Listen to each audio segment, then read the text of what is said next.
নারী জন্মসূত্রে কারোর কন্যা, ধর্মসূত্রে কারোর পত্নী, আর কর্মসূত্রে কারোর মা। আমাদের মনে এই ছবি আঁকা রয়েছে একজন নারীকে নিয়ে, তাই না?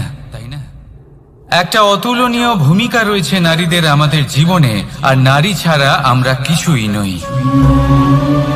কিন্তু অধিকার, সেখানে আমরা একটা ভুল করে বসি।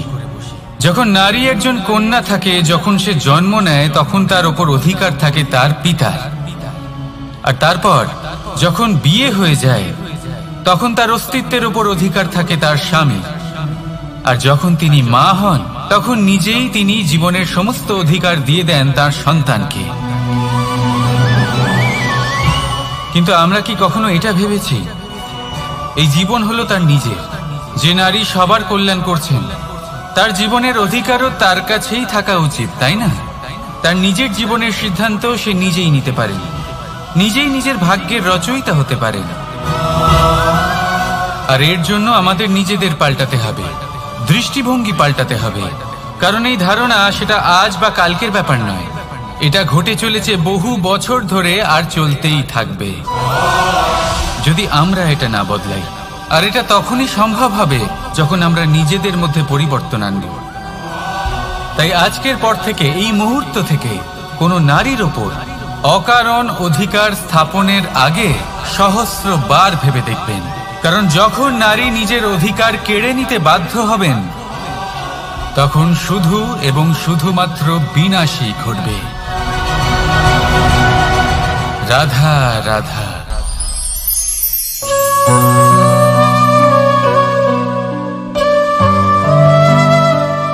নারী, পুরুষরা যাকে নাম দিয়েছেন ত্রিয়া, কেন দিয়েছেন, কে দিয়েছেন, কেউ তা জানে না। কথায় আছে, পুরুষরা ভাবেন যে ত্রিয়া, ভাবেন একরকম, বলেন অন্য কিছু, আর করেন অন্য কিছুই। কিন্তু সত্যিটা কি এটাই? আসল সত্যি হলো এটাই যে ত্রিয়া হলো সেই চরিত্রহীন পুরুষ, আর কেউ নয়। সেই পুরুষ যারা নারীকে বলেন যে আপনি হলেন মা, আপনি হলেন দেবী, আপনি হলেন বোন। আর ভাবেন কি? ভাবেন যে এই নারী হলো আমাদের পায়ের ধুলো, আর কিচ্ছু নয়। আর কি করেন? ওনাদের মাথায়, ওনাদের খোপায় মালা পরিয়ে দিয়ে ভাবেন যে ওনারা হলেন তাদের পায়ের ধুলোর সমান। একজন নারীর সম্মান ভঙ্গ করেন, তাদের দাসী মনে করেন। ভুলবেন না, যত্র নারীয়াস্ত পূজ্যন্তে রমন্তে তত্র দেবতা। অর্থাৎ যেখানে নারীকে পুজো করা হয়, সেখানে ঈশ্বর বাস করেন। আর যেখানে নারীকে অপমান করা হয়, সেখানে ঈশ্বর এবং ভাগ্য এই দুই রুষ্ট হয়।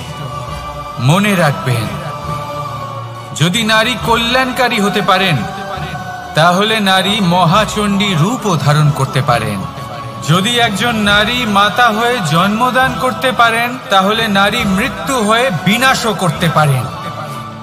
যেখানে নারী অপমানিত হবেন, সেখানে মহান ভারতও মহাভারতের পথে অগ্রসর হতে পারে। তাই মনে রাখবেন, নারীর অপমান যেন কখনোই না ঘটে। আর যদি কোথাও নারীর অপমান হয়, তার অর্থ হলো আপনার বিনাশ আপনার দিকেই আসছে। আর এটা হলো তার প্রথম পদক্ষেপের প্রথম পদধ্বনি। রাধা রাধা। যদি সন্তান কোনো দুষ্কর্ম করে, তাহলে সেই অপরাধ শুধু কি সেই সন্তানের?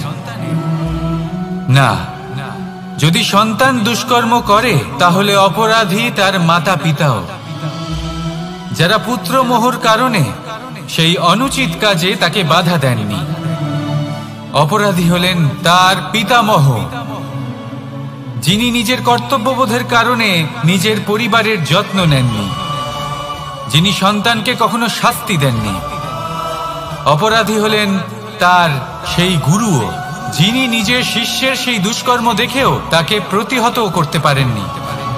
একজন হবু রাজার কর্তব্য হলো নিজের প্রজার কাছে সে যেন এক উদাহরণ প্রস্তুত করতে পারে।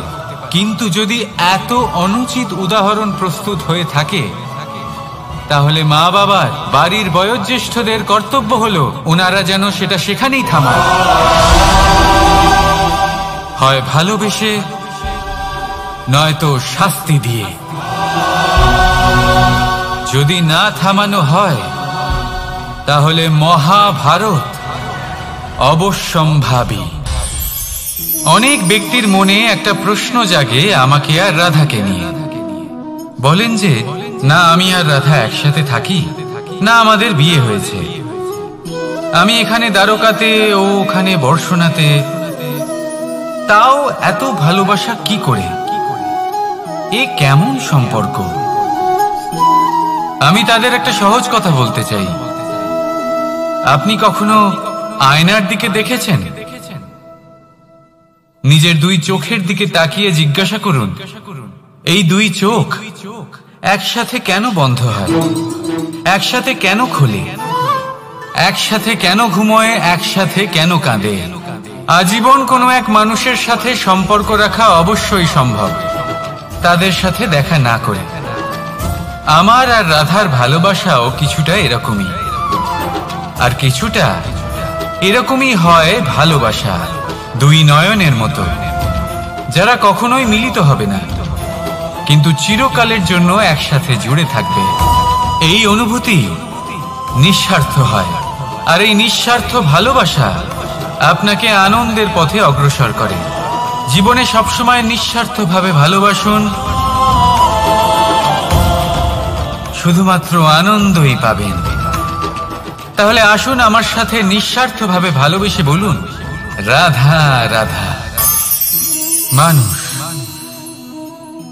কোন ব্যক্তির নির্মাণ হয় কিভাবে?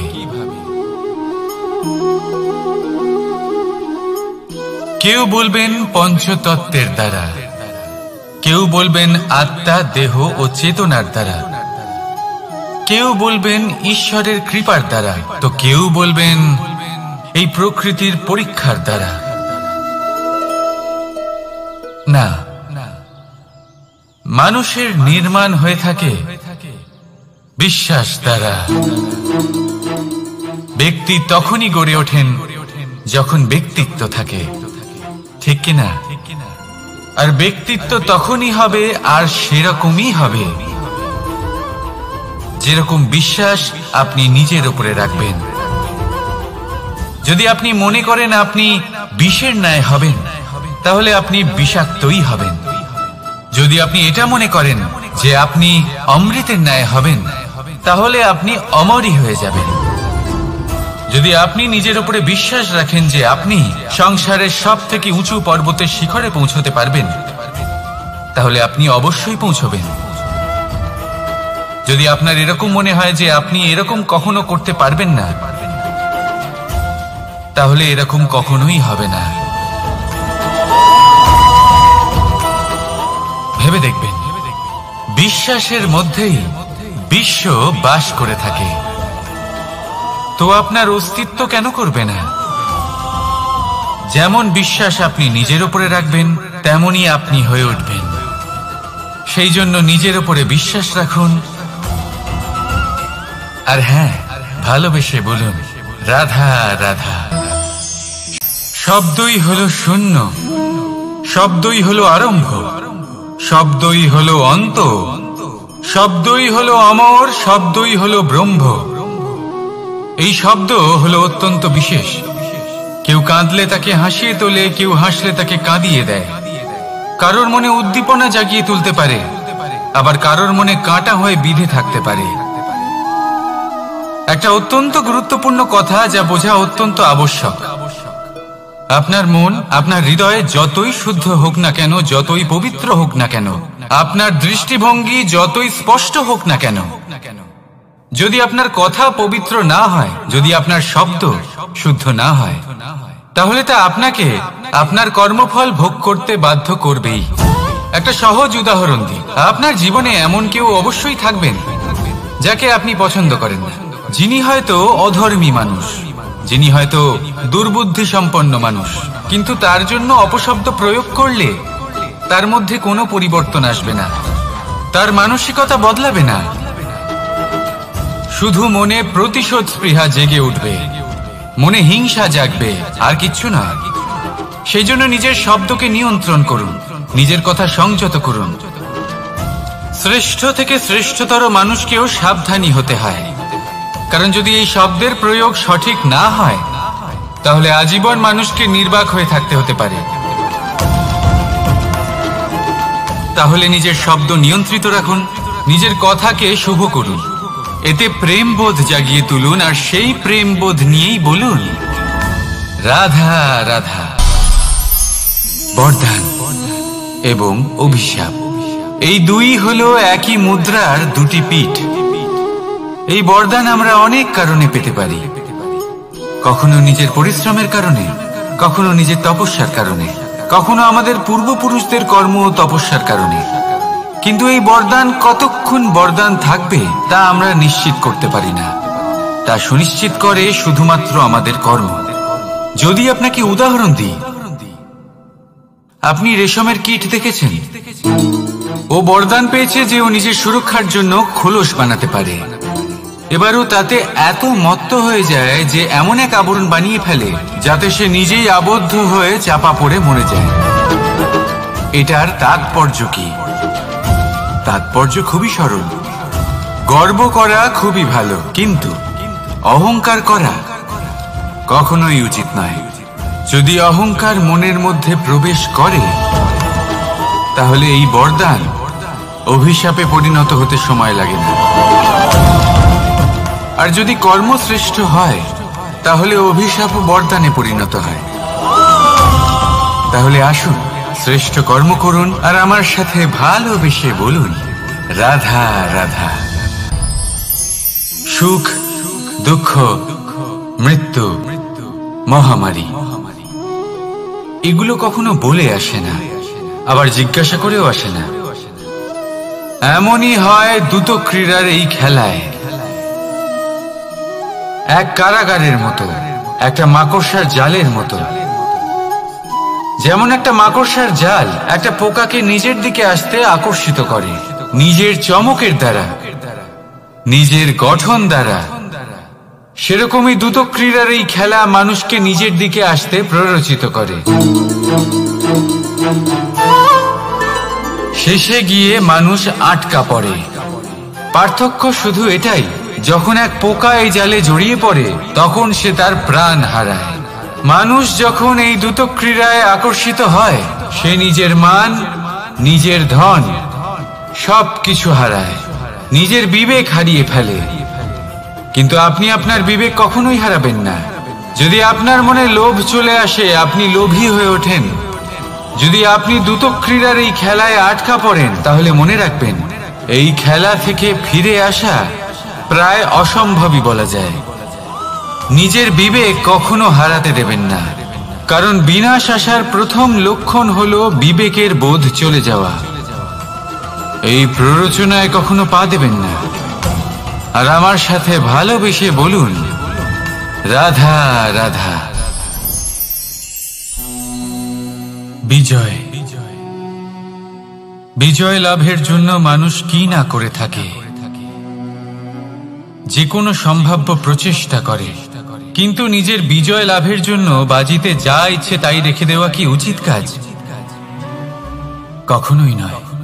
নিজের হারানো সম্মান, নিজের হারানো সম্পত্তি, নিজের হারানো অধিকার ফিরে পাওয়ার শুধু একটাই পথ রয়েছে, আর তা হলো পুরুষার্থ, দ্রুত ক্রীড়া নয়। যে মানুষ নিজেই হেরে গেছে, নিজেই নিজের জয়লাভ করার জন্য অন্য কাউকে কিভাবে বাজিতে রাখতে পারে? এ হলো সম্পূর্ণরূপে অনুচিত। অনেক সময় অনেক ধন লাভ করার জন্য, অনেক সম্পত্তি লাভ করার জন্য আমরা নিজের আসল ধন, আমাদের আপনজন, তাদেরকে হারিয়ে ফেলতেও প্রস্তুত হয়ে যাই। এটা একেবারেই উচিত নয়। যত বড়ই সংকট আসুক না কেন আমাদের আপনজনদের আমাদের সাথেই রাখা উচিত। নিজের বিজয়ের জন্য ওনাদের বাজি রাখা ঠিক নয়।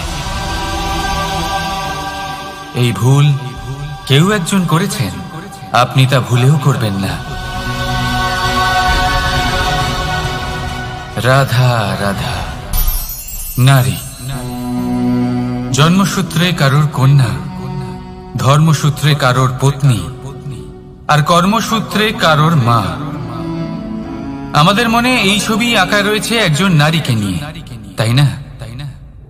একটা অতুলনীয় ভূমিকা রয়েছে নারীদের আমাদের জীবনে, আর নারী ছাড়া আমরা কিছুই নই। কিন্তু অধিকার, সেখানে আমরা একটা ভুল করে বসি। যখন নারী একজন কন্যা থাকে, যখন সে জন্ম নেয়, তখন তার ওপর অধিকার থাকে তার পিতার। আর তারপর যখন বিয়ে হয়ে যায়, তখন তার অস্তিত্বের ওপর অধিকার থাকে তার স্বামী। আর যখন তিনি মা হন, তখন নিজেই তিনি জীবনের সমস্ত অধিকার দিয়ে দেন তার সন্তানকে। কিন্তু আমরা কি কখনো এটা ভেবেছি এই জীবন হলো তার নিজের? যে নারী সবার কল্যাণ করছেন, তার জীবনের অধিকারও তার কাছেই থাকা উচিত, তাই না? তার নিজের জীবনের সিদ্ধান্ত সে নিজেই নিতে পারেন, নিজেই নিজের ভাগ্যের রচয়িতা হতে পারেন। আর এর জন্য আমাদের নিজেদের পাল্টাতে হবে, দৃষ্টিভঙ্গি পাল্টাতে হবে। কারণ এই ধারণা সেটা আজ বা কালকের ব্যাপার নয়, এটা ঘটে চলেছে বহু বছর ধরে আর চলতেই থাকবে যদি আমরা এটা না বদলাই। আর এটা তখনই সম্ভব হবে যখন আমরা নিজেদের মধ্যে পরিবর্তন আনব। তাই আজকের পর থেকে, এই মুহূর্ত থেকে, কোনো নারীর ওপর অকারণ অধিকার স্থাপনের আগে সহস্রবার ভেবে দেখবেন। কারণ যখন নারী নিজের অধিকার কেড়ে নিতে বাধ্য হবেন, তখন শুধু এবং শুধুমাত্র বিনাশই ঘটবে। রাধা রাধা।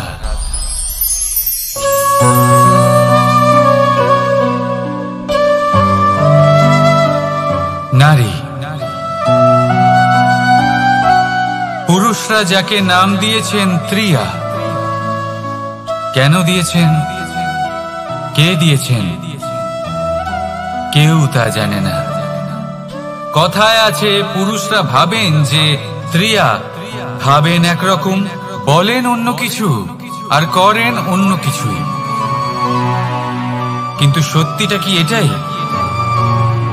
আসল সত্যি হলো এটাই যে ত্রিয়া হলো সেই চরিত্রহীন পুরুষ, আর কেউ নয়। সেই পুরুষ যারা নারীকে বলেন যে আপনি হলেন মা, আপনি হলেন দেবী, আপনি হলেন বোন। আর ভাবেন কি? ভাবেন যে এই নারী হলো আমাদের পায়ের ধুলো, আর কিচ্ছু নয়। আর কি করেন?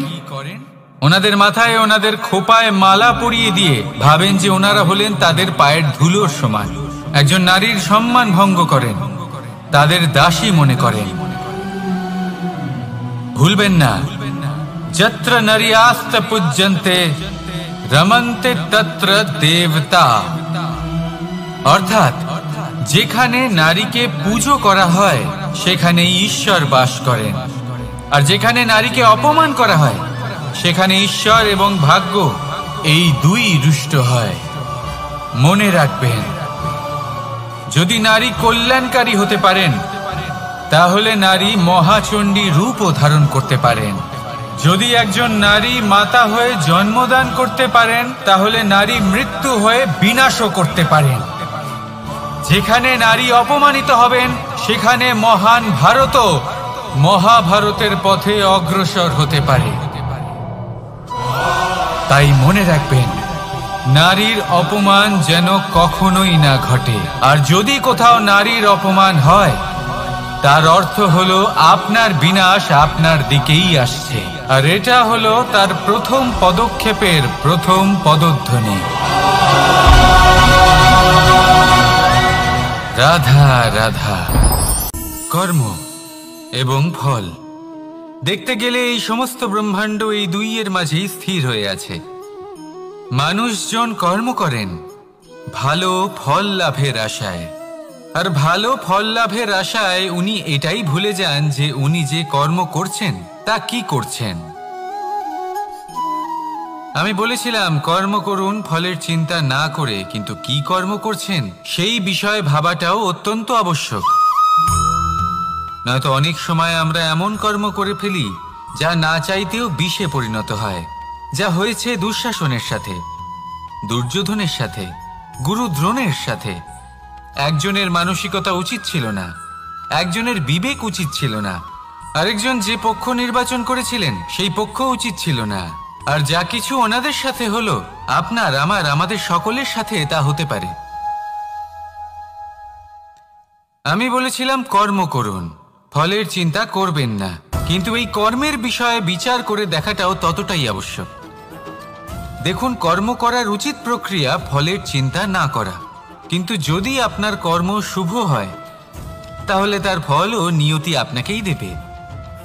সর্বদা কর্ম করার সময় এটা ভাবুন যে আপনার এই কর্ম এই সংসারকে, এই সমাজকে, আপনার পরিবারকে, আপনার আশেপাশের মানুষজনকে কোন দিশায় নিয়ে যাবে।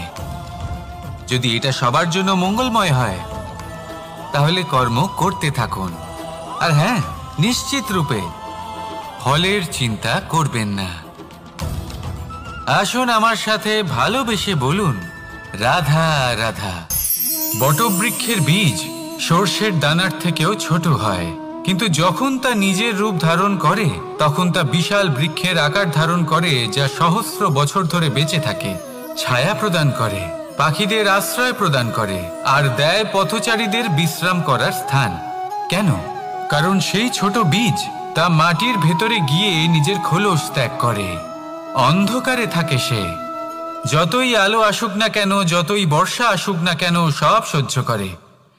আর তারপরে একটা চারা গাছ অঙ্কুরিত হয়, তারপর ধীর গতিতে একটা বিশাল বৃক্ষতে পরিণত হয়।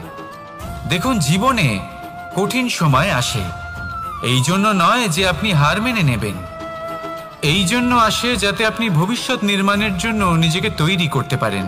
যদি কঠিন সময়ে আপনি ওই বীজের মতো দৃঢ় হয়ে থাকতে পারেন, তাহলে আপনিও একদিন সেই বিশাল বৃক্ষের মতো নিজের অস্তিত্ব গড়ে তুলতে পারবেন, যা সহস্র বছর পর্যন্ত মনে রাখা হবে।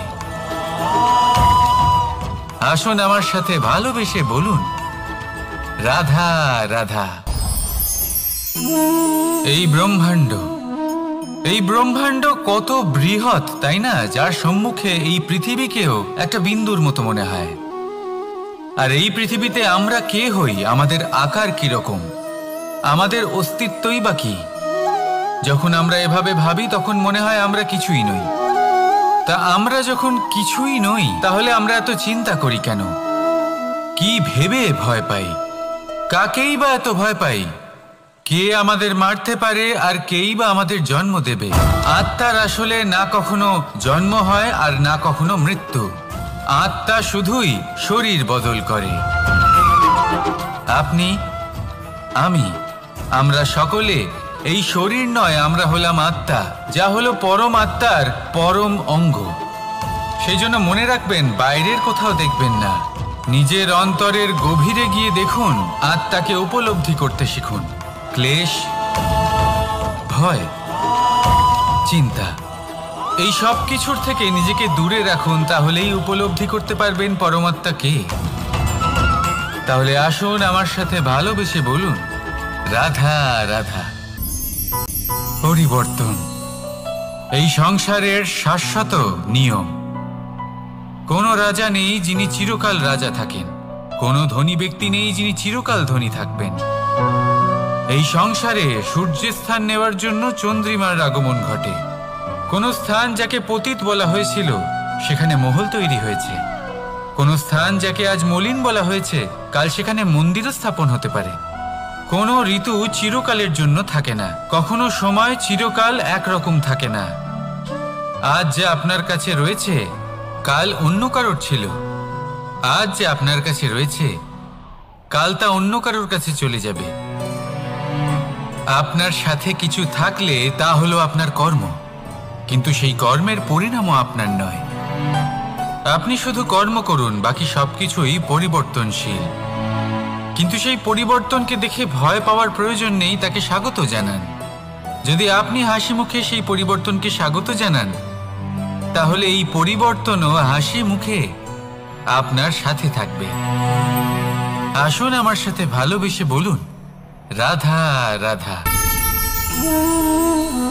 সঞ্চয় মানুষের যখন থেকে বোধবুদ্ধি হয় সঞ্চয় করতে আরম্ভ করে দেন। সঞ্চয় করতে থাকেন ভোজনের, সঞ্চয় অর্থের, সঞ্চয় শক্তির। নিজের জন্য করেন, নিজের পরিবারের জন্য করেন, নিজের স্ত্রীর জন্য করেন, সন্তানের জন্য করেন, সন্তানের সন্তানের জন্যও সঞ্চয় করেন। সঞ্চয় করার জন্য ওনার কাছে অনেক কারণ রয়েছে, কারণ উনি এটা ভাবেন যে এই সঞ্চিত শক্তির জন্য কেউ ওনার কোনো ক্ষতি করতে পারবে না। মানুষ ভুলে যান একটা গুরুত্বপূর্ণ কথা, এই সত্য, উনি এই সংসারে খালি হাতেই এসেছিলেন আর এখান থেকে ওনাকে খালি হাতেই যেতে হবে। যা এখানকার তা এখানেই থেকে যাবে। আর যদি কিছু ওনার সাথে যায় তা হলো ওনার কর্ম, আর কিচ্ছু নয়। তাই যদি কিছু অর্জন করতে চান তাহলে শুভ কর্ম অর্জন করুন, আত্মশক্তি অর্জন করুন, কারণ পরলোকে এটাই হবে আপনার সম্পত্তি। তাহলে কি এটা আপনি অর্জন করতে চান না? আসুন আর আমার সাথে ভালোবেসে বলুন, রাধা রাধা। সদিচ্ছা। দেখতে গেলে 3 অক্ষরে তৈরি এই শব্দ, কিন্তু সমস্ত ত্রিলোক তার উপরেই আধারিত। আপনি এই সংসারে এসেছেন, তখন অবশ্যই শ্বাস নেবেন, কিন্তু তার বদলে আপনাকে কিছু তো দিতেই হবে। আপনার উপর নির্ভর করছে আপনি কি দেবেন। কি দেবেন এই সংসারকে, এই সমাজকে, নিজের পরিবারকে, আর তার বদলে কি নেবেন? যশ নাকি অপযশ? দেখুন, এক ছিল রাবণ, যে কিনা সমুদ্র পার করল সীতাকে অপহরণ করার জন্য, আর এক ছিলেন রামচন্দ্র, যিনি সমুদ্র পার করেছিলেন, সেতু বানিয়ে গিয়েছিলেন সীতাকে ফিরিয়ে নিয়ে আসার জন্য। দুজনেই সমুদ্র পার করেছিলেন, শুধু পার্থক্য ছিল সদিচ্ছাকে বোঝার, লক্ষ্যের। অনেক মানুষের যাত্রা একরকম হতেই পারে, কিন্তু আনন্দ তখনই লাভ করবেন যখন লক্ষ্য শুভ হবে, মহান হবে। এই লক্ষ্য দিয়ে এই সংসারের কল্যাণ হবে এবং মানুষের সম্মান হবে। যদি আপনার সংকল্প উচিত হয় তাহলে আপনার লক্ষ্য উচিতই হবে, নয়তো শুধুমাত্র বিনাশ হবে। আর উচিত এটাই হবে যে বিনাশের হাত থেকে যেন নিজেকে বাঁচানো যায়, কি বলেন? তাই জীবনে যে লক্ষ্য স্থির করছেন মনে রাখবেন তা যেন শুভ লক্ষ্য হয়। যদি এরকম হয় তাহলে আপনার যাত্রা, আপনার জীবন দুটোই শুভময় হবে। আসুন আর আমার সাথে ভালোবেসে বলুন, রাধা রাধা। সুরক্ষা। এই সুরক্ষা আসলে কি? এটা কি কোনো কবচ নাকি কোনো সীমা? এই সুরক্ষা আসলে অন্য কিছু। আমাদের মাতা পিতা, আমাদের প্রিয়জন, আমাদের বন্ধু, এই সমাজ, আমাদের শুভাকাঙ্ক্ষী, আমাদের আত্মীয়, এনারা সবাই আমাদের জীবনে কোনো না কোনো ভাবে সুরক্ষা দিয়ে থাকেন, একটা কবচ দিয়ে থাকেন কোনো না কোনো রূপে। কিন্তু দেখতে গেলে আমাদের পরাক্রমের পথে, আমাদের বীরত্বের পথে, আমাদের সাহসের পথে এই সুরক্ষাই সব থেকে বড় বাধা হয়ে দাঁড়ায়। একবার ভেবে দেখুন, যদি আপনি কোনো সুরক্ষাই না পান, বা যদি আপনি এই সুরক্ষা ভেঙে বাইরে আসতে পারেন, তাহলে আপনার বীরত্ব চরম সীমায় পৌঁছে যায়। কেন? কারণ তখন আপনি জানেন যে এই সংসারের সম্মুখীন আমাদের নিজেদেরই হতে হবে। আপনি বুঝে যান যে শত্রুর সম্মুখীন এবার নিজের বলের দ্বারা, নিজের পরাক্রমের দ্বারা, নিজের সাহসের দ্বারা করতে হবে। আর তখন আমাদের মনের মধ্যে এই শক্তি জাগ্রত হয়। এই শক্তি অন্তরেই বসবাস করে, শুধু এটা চিনে নিতে হবে, একে জাগ্রত করতে হবে। আর এটা সুরক্ষা ভেঙে যাওয়ার পরেই সম্ভব হয়। আর যারা নিজের শক্তি সম্পর্কে জানেন, যিনি নিজেই জানেন তিনি কতটা শক্তিশালী, তিনি নিজেই নিজের সুরক্ষা কবচ চিরকালের মতো ভেঙে ফেলে দেন, ঠিক কর্ণের মতো। আর তারপরে দেখুন, আপনার পরাজয় হোক বা বিজয়ী হোক না কেন, সেটাই অনেক বড় হয়, সেটাই প্রশস্ত হয়ে থাকে। সেই জন্য ত্যাগ করুন নিজের ভয়কে, নিজের আশেপাশের এই সুরক্ষা চক্রকে ভেঙে ফেলুন, আর সম্মুখীন হন এই সংসারের নিজের শত্রুর সম্মুখীন হন। পরাক্রমের এই অঙ্কুর, তা অঙ্কুরিত হওয়ার জন্য বীজের উপরের এই কবচ, এটা ভেঙে যাওয়া অতি আবশ্যক। আসুন আমার সাথে ভালোবেসে বলুন, রাধা রাধা। যখন আমরা হাঁটতে থাকি আর আমাদের পায়ে কাঁটা বিঁধে যায়, তখন মুখ দিয়ে আহ বেরিয়ে আসে, কান্না চলে আসে, আর অনেক সময় অভিশাপও বেরিয়ে আসে। কিন্তু আমরা কি কখনো এটা এইভাবে দেখেছি, এইভাবে ভেবেছি যে আমরা যে পথে চলেছি সেই পথে কাঁটা বিঁধেছে, নাকি আমরা সেই পথ নির্বাচন করেছি যাতে শুধুই কাঁটা রয়েছে? নাকি আমরা এভাবে ভেবে দেখেছি যে এই কাঁটা আমাদের কষ্ট দিতে এসেছে, নাকি এটা আমরাই বিছিয়ে রেখেছিলাম? সাবধান থাকা উচিত ছিল, কারণ কাঁটা বিঁধলে যন্ত্রণা হবে, চিৎকার করে ফেলতে পারি, মুখ থেকে অভিশাপও বেরিয়ে আসতে পারে। কিন্তু এই অভিশাপ শুধুমাত্র আমাদের তরফ থেকে অভিশাপ হয়, সামনের ব্যক্তিটির ওপরও নির্ভর করে। এবার সেই ব্যক্তি যদি এমন হয় যে ফুল আর কাঁটা এই দুই সমানভাবে গ্রহণ করতে পারে, তার কাছে অভিশাপও বরদানে পরিণত হয়। শেষ পর্যন্ত ব্যাপারটা দাঁড়ায় ভাবনা, চিন্তা, দৃষ্টিভঙ্গির ওপর। কারণ আপনার এই ভাবনাই সত্যি হয়ে সামনে আসে। সেই জন্য এই ভাবনা, চিন্তা, মানসিকতাকে গুরুত্ব সহকারে দেখবেন। এই বিবেচনা নিয়ে বিবেচনা করতে শিখুন। আমার কথার অর্থ হলো যে জীবনে যখন এরকম কিছু একটা ঘটবে, তখন ভেবে দেখুন যে এরকম কেন হলো। আপনি কি এমন কোনো কর্ম করেছিলেন যার কর্মফল এটা? এমন কোনো কাজ যা অনুচিত ছিল, অসত্য ছিল, যা অভদ্রতার কারণ ছিল? ভেবে দেখা প্রয়োজন। দেখুন, ইচ্ছে হলো আপনার যে আপনি কি করতে চান, ভাবনা আপনার, সত্য আপনার, জীবন আপনার, সিদ্ধান্ত আপনার। আসুন আর আমার সাথে ভালোবেসে বলুন, রাধা রাধা। সময়, এই সময় আসলে কি? এই সময় একটা সরল রেখা তো কখনোই নয়। সময় হলো একটা চক্র, যেখানে এর আদি সেখানেই হলো এর অন্ত, আর যেখানে তা শেষ হয় সেখান থেকেই তার শুরু হয়। এই সময় একটা অত্যন্ত বিচিত্র চিন্তা, বিচিত্র ভাবনা, একটা বিচিত্র বস্তু যা কেউ বুঝতে পারেন না। এই সময়ের লীলা, এর কোনো প্রমাণ নেই, কোনো জ্ঞান নেই, কোনো পরিমাপ নেই। শুধু এটুকু আমরা জানতে পারি, যেখানে শেষ হবে সেখান থেকে একটা নতুন সূচনাও হবে। যা আজ আপনার কাছে আছে, কাল অন্য কারোর কাছে যাবে, তারপরে তার কাছ থেকেও অন্য কারোর কাছে যাবে, তারপরে তার থেকেও ছিনিয়ে নেওয়া হবে। এই নিয়তির একজনের কাছ থেকে অন্যজনের কাছে আদান প্রদানের এই সময় হলো আপনার সময়। এই সময়ের সদ্ব্যবহার করুন, এই সময়কে বাঁচুন। আপনাকে শুধু এটাই সুনিশ্চিত করতে হবে যে আপনি কোন পক্ষে আছেন। আর সত্যি বলতে কি, আপনার জীবনের পরিণাম নির্ভর করে আপনার নির্বাচনের ওপর। আপনি কোন পক্ষ নির্বাচন করছেন। তাহলে মনে রাখবেন, জীবনে সেই পক্ষই নির্বাচন করবেন যা চয়ন করার পরে আপনি সুখ অনুভব করবেন, আপনি সন্তোষ লাভ করবেন, প্রসন্নতা লাভ করবেন। আর আমি এটাই সুনিশ্চিত করব যে এই পক্ষ যেন শান্তির পক্ষ হয়, এই পক্ষই যেন প্রেমের পক্ষ হয়।